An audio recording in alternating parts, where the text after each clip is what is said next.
My name is Alex Sadolf, And I'm Brandon Cobb. and this is the Land Development Accelerator.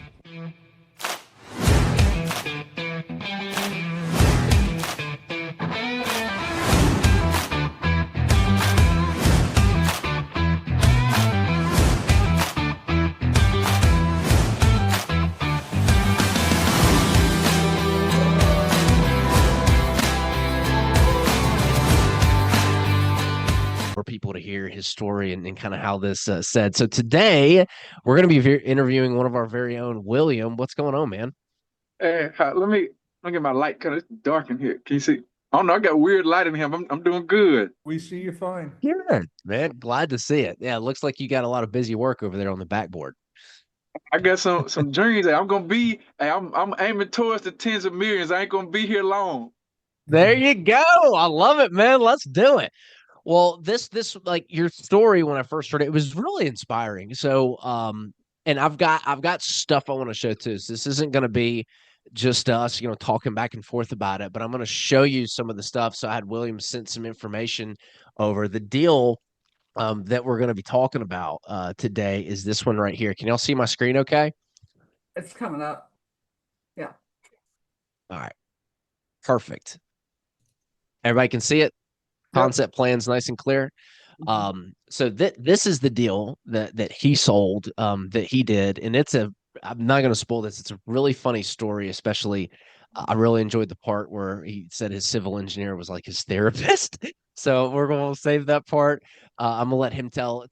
But Will, before we do that, maybe you can tell everybody here this story about this $1,775 check you got in 2017. Like, let's start there before we build up to the really big deal, because I think that this really matters because it puts things in perspective.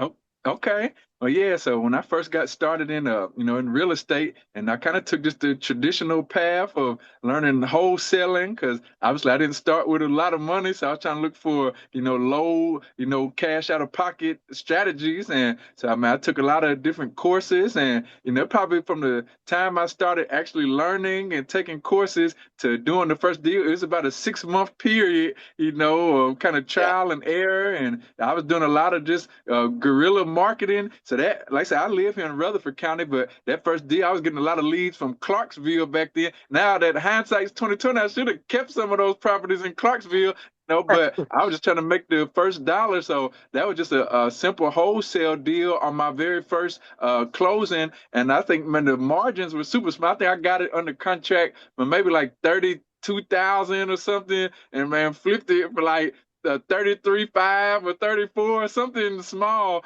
But then so the check said 1,775, but man, I didn't have a real established buyers list. I was kind of just fishing, and another guy had a buyer, so he ended up bringing a buyer. I had the assignment contract, so I had to split the 1,700 with him, so I ended up making like 800 or something on my first deal. But I was excited because it showed me that the process was real, and that, man, that the process work. So now I just had to do bigger deals. So that's my initial deal. So $1,700 and then you had to split it. That is hilarious. But that's what opened your eyes, and that's how you got into the game. So fast forward, how did you get into land entitlement and development? Because I know you've done a lot of different things.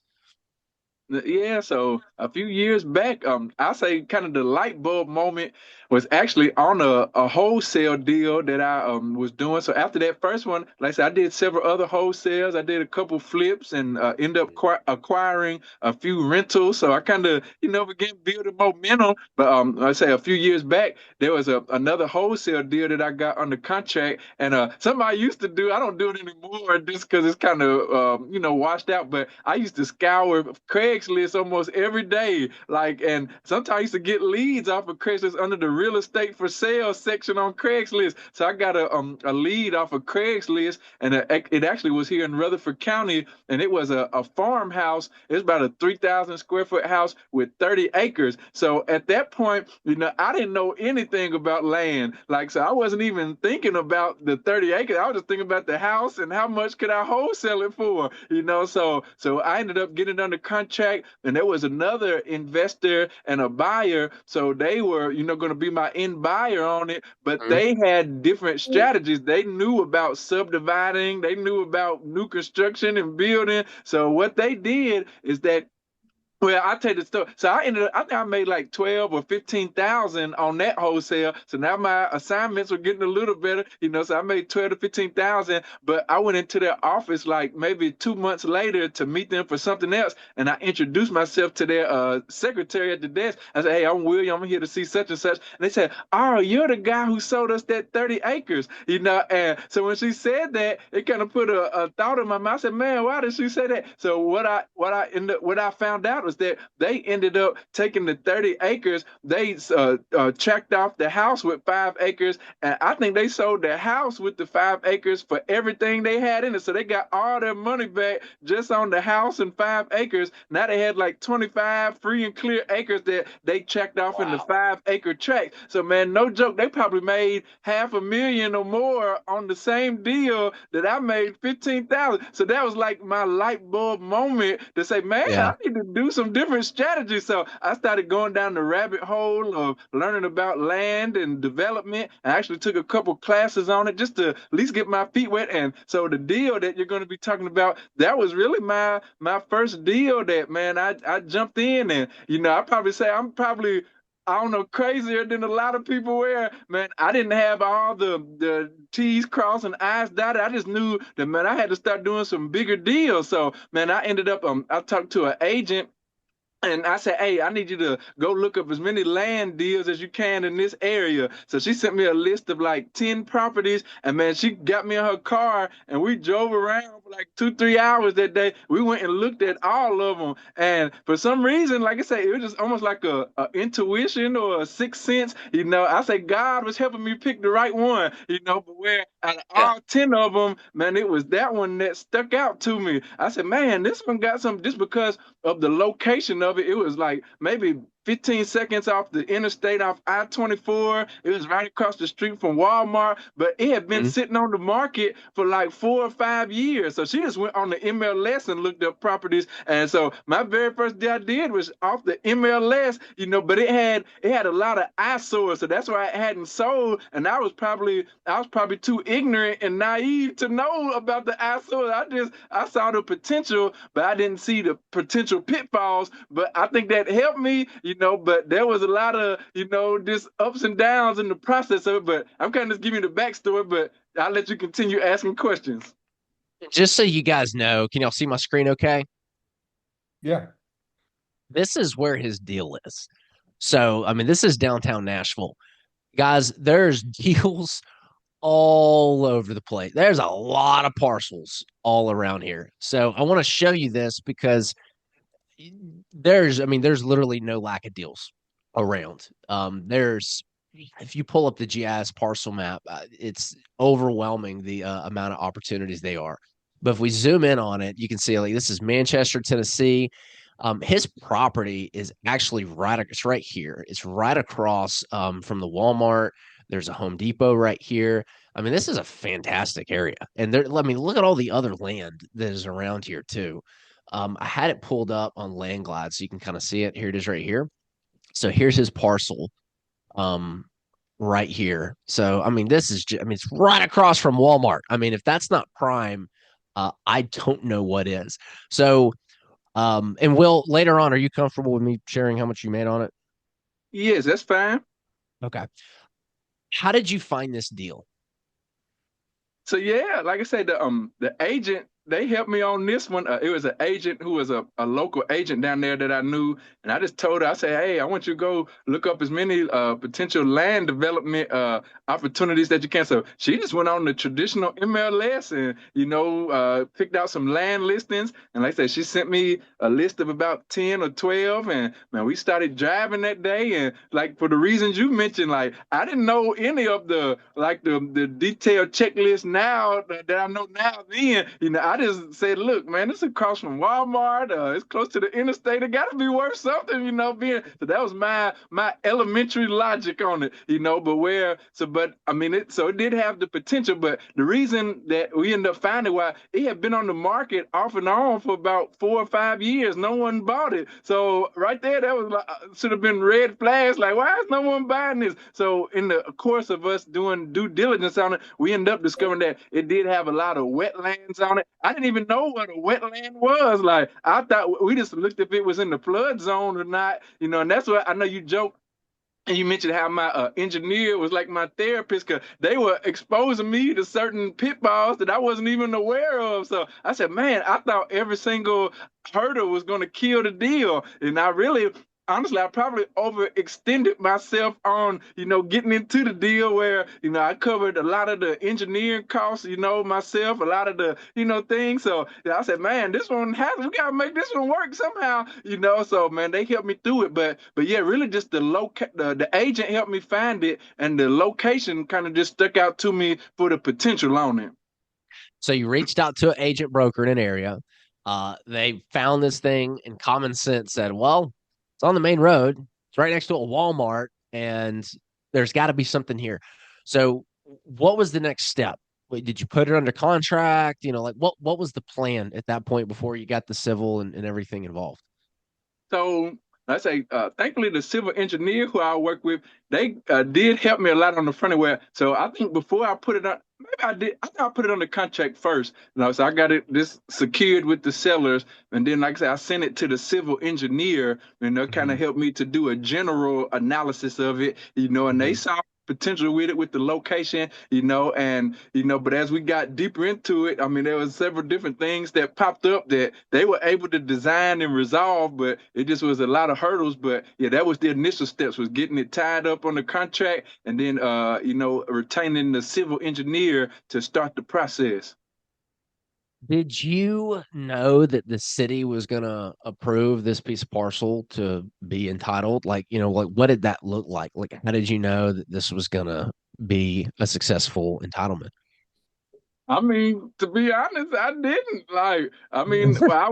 I was hoping that it was, and it was one benefit of it is it was already zoned, so we didn't have to rezone it. It already had it was high density residential zoning, so that was a big plus, and that's what kind of sold me on it too. I said, man, it's already zoned, so man, that was a big part of the battle right there, But like I say, one of the biggest, I say two of the, well, really it was like 3 or 4 hurdles, but one of the biggest hurdles that was when I was going to sell it, I kept getting turned down by a lot of potential buyers on the, when I got a concept design. It had a real ugly, like a roach motel at the entrance road going into it. So a lot of people, they didn't want to buy it because of that hotel. It was owned by some like Indians who was kind of running like a slumlord property, and like had like city, condemnation ordinances, but they would just do barely enough to keep it open. So it was real ugly. So a lot of buyers didn't want it because of that. And my mind, I was like, man, we tried to negotiate to get that bought and torn down, but they wanted too much for it,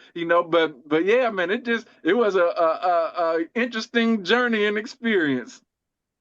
So you got the concept plan done, and you couldn't find any buyers. Well, how did you find buyer for it? And did you find your buyer like during your due diligence period, or was that further on? Like, at what point did you lock your buyer in? Yeah, honestly, I mean, it was really towards the end, after, we had gone through all the, the city meetings, and, we had gotten, a lot of the other hurdles addressed, but yeah, like I said, I didn't have an established buyers list at this point in time, so Right. This was a learning curve at this point, but I did try to, I worked with someone else who had done development deals in the past, and they tried to give me some guidance, but man, I was probably naive in it, that I was, trusting, other people, and man, the guy, he ended up trying to go behind my back and take the deal from me, so it was a lot of stuff that went on with that one, and I attribute a lot of it to my own inexperience and, just, being naive. But, I ended up coming out on the good side of it. But just, yeah, so I got a buyer at the end. And like I said, they just essentially bought me out. I learned so much on that first deal that I said it's like a college class of real life experience, good, bad, and ugly on one deal. No, it's that 100%, especially that's just crazy. So you went through the process and then found your buyer kind of afterwards towards the end of it. And I mean, how did you find them though? Were you just randomly reaching out to people, or were you pulling up who owned property in the area? Were you just researching who was building in the area?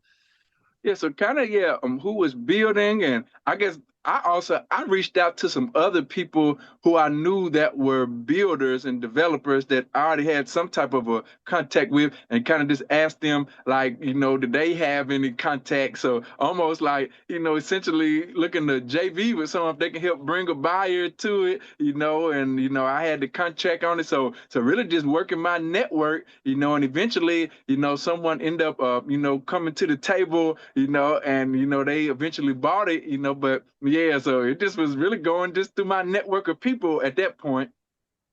How long did it take? That I'm blown that it was already rezoned, like on the market 4 or 5 years, multiple times. It was already rezoned for high density. Like all you had to do was just get the approvals in place. That blows my mind. What did that? How long did it take to get those entitlements done? And did So, like were so, you doing it? Did were you showing up yourself, or was it the civil engineer? Like how did you so manage that process? So yeah, it took from start to finish to selling it. It was about 12 months. So it took about a year. And like I say, yeah, the civil engineer, they most definitely were the front person. I showed up at all the meetings, like so they pretty much handled it. And that's why it's been I guess a revelation, working with y'all. Like, obviously I've done a lot more deals since then, but I guess when I first got into it, I was relying completely on the engineer. So I didn't know until I started working with y'all that you can actually question what the engineer, like value engineer. Like Yeah, I just thought you just accept whatever they put. So that's essentially yeah, what I was doing. Like I was taking his word. And I mean, he was a good engineer though, like, but like I say, I didn't know what to question. I just say, hey, if you're the expert, I'm gonna go with whatever you say, but I showed up to all the meetings, and just to learn and listen, and honestly, I think what you're saying how it was already zoned for high density. I think a lot of the local people, that's almost like that, if you're too close to something, you don't see the value in it. So I think a lot of yeah. the local people were viewing it just from a common mind. And here I'm not from that area. I'm like, man, y'all don't see this gold mine right here? That's how my mind was looking. So I said, man, someone has to see this. So eventually it was someone not from that area that ended up being the buyer of it. Yeah, they're from Murfreesboro. I know who your buyer is. He's a good friend. That's really interesting. What now? So how did you know what to design it? How did you know what product to put on it, or were you just like whatever the engineer said? I mean, pretty much whatever the engineer said, and I just said, can you design it with the maximum density, get as many units as you can? That was my thought. Like I said, hey, the more units, the more potential money we can make on it. So Yeah. they ended up designing it. I think it was a 238 townhomes was what it was designed for. Yep. Yeah, I can see the big stormwater that they put on here, and it looks like there's a good bit of green space. So, do you remember like what size the townhome products were on here? It's probably on here. I just haven't downloaded it. Yeah, it's down there at the bottom. If you can see that red and that cream. I don't have it pulled up in front of me. Let me see. No, that's okay. Yeah, I don't have that downloaded version. I'm just pulling it up on my email. I, I, Okay, so I you can didn't you pull it didn't up. even know, well, you didn't even design it with like the end buyer's product in mind. You're just kind of throwing it up against the wall and seeing what's sticking. Yeah, so the end units were 26 feet wide by 48 feet Oh, and 8 inches deep, and then the interior units were 20 feet wide by 48 8 deep. see, that's perfect. You've got a two-car garage product and a wide everybody has those types of products. And that's what I That's mean. So so the engineer that I work with, I mean, like he's worked with some of the other like big builders and stuff. So he kind of helped me. Like he said, well, this is a general product that should fit. So he kind of knew certain aspects of how to design it to make it attractive because he knew I wasn't going to be the builder. Like I was just going to look to sell it to someone. So he at least had fundamental knowledge of that. So that was on the engineer helping with a general product. But yeah, I didn't have a clue. Like I wasn't thinking. I just thinking get as many as you can on there. Yeah. What was the so when you engaged with the buyer, how did you negotiate price? Did you have a price in mind that you wanted, or did they like give you a price? Because I mean, I'm gonna show everybody what he made on this deal here in a second. And just makes the story that much better. And the fact that it's your first deal I can't get over that. But like, how did you go about negotiating the price? So negotiating with the end buyer. Yeah. Like, Okay. did you have a price in mind, or Yeah, because I don't think I you had a knew how good. much money you were gonna make on this deal?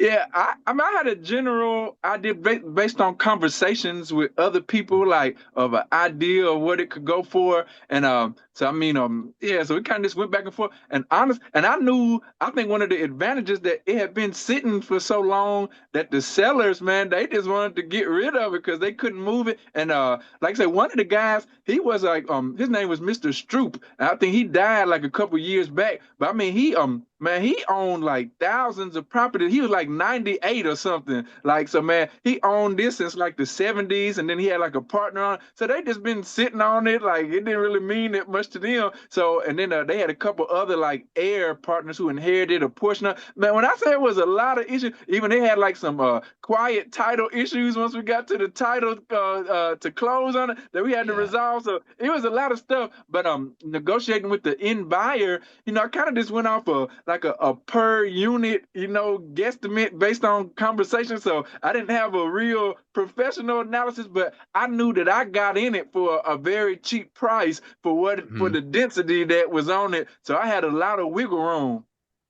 So did you tell the end buyer, hey, here's the price I'm looking for, or did you just get an offer?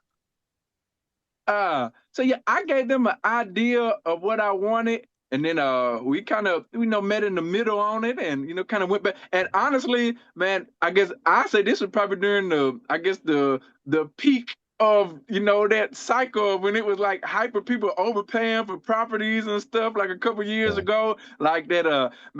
Man, when I sold it, I was happy to sell it. Like, cause man, I really leveraged myself to get it to the empire. So I said, man, we got to make this deal work. So, but I didn't realize how much I was actually. So you'll show them in a second what I made. But the person, so I think the end buyer who you see, are the last buyer. So the person that bought it from me, man, they ended up having enough margin. They resold it like in a month or two, maybe I say 4 to 5 months. They resold it, and they made like 2 million above what they bought it from me, and they didn't even touch it. They didn't even do anything to it, but they already had another buyer in place.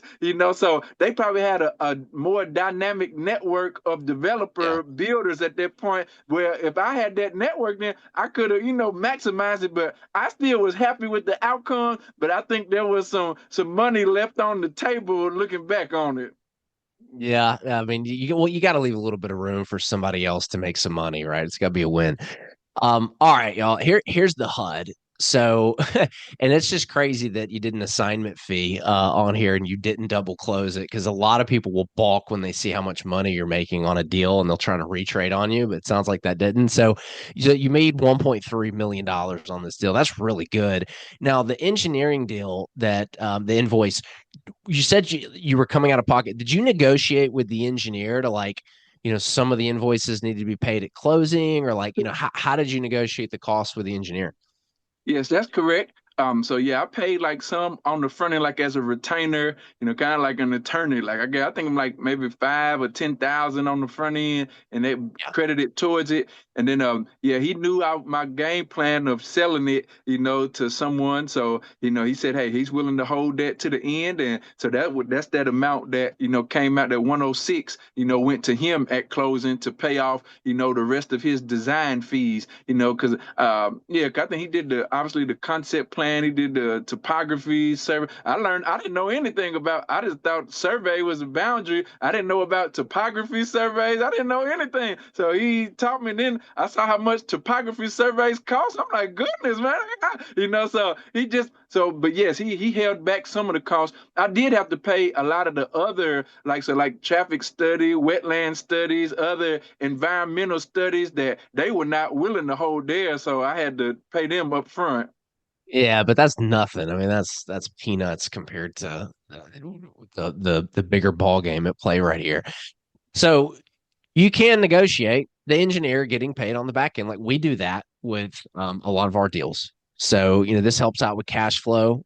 So big takeaway there is engineers will take money on the back end, right? You might have to build that relationship with them, but that's huge, guys. Like, Will, props to you, man. Like it's everything that goes in that story, your first deal, how you found it, not having the end buyer locked up during the deal. Like it breaks all the rules that we talk about, and you still pulled it off, man. So congratulations on that. I say, That is freaking awesome. I say, God help me on it. He helped, and then the God helped me, and the engineer was my therapist. Like I mentioned, 'cause, man, I thought every hurdle was gonna kill the deal. Like, and I mean, looking back on it, probably if I knew what I knew now, I don't even know if I would have did it because, man, just because they had like. For the end buyer, they had like a mile or it had a long distance of off-site sewer work because they had to upgrade the sewer line to be a bigger line, and then the city ended up having like a sewer moratorium on certain. It was a lot of hurdles, but man, I think it was enough meat there that someone was willing to wait it out because of the potential. So I actually think the final end buyer, they just started breaking ground last year on it. So it sat for a few years with no work, but now they're starting to. So sometimes I drive by it just to see, like to say, hey, at least I had a part in that getting initiated. Yeah, that's super cool, man. So, guys, I mean, Will is proof that you can do this. I mean, if that's not proof in the pudding, I don't know what is. So I wanted to get him on here just to share his story because he's not some family office or some private equity company that's doing enormous amounts of deals, and he pulled it off, literally breaking all the rules. I think that's funny what you said. Like, had you known what you know today, the risks and stuff, you probably wouldn't have done it. But you pulled it off. So props to you, man.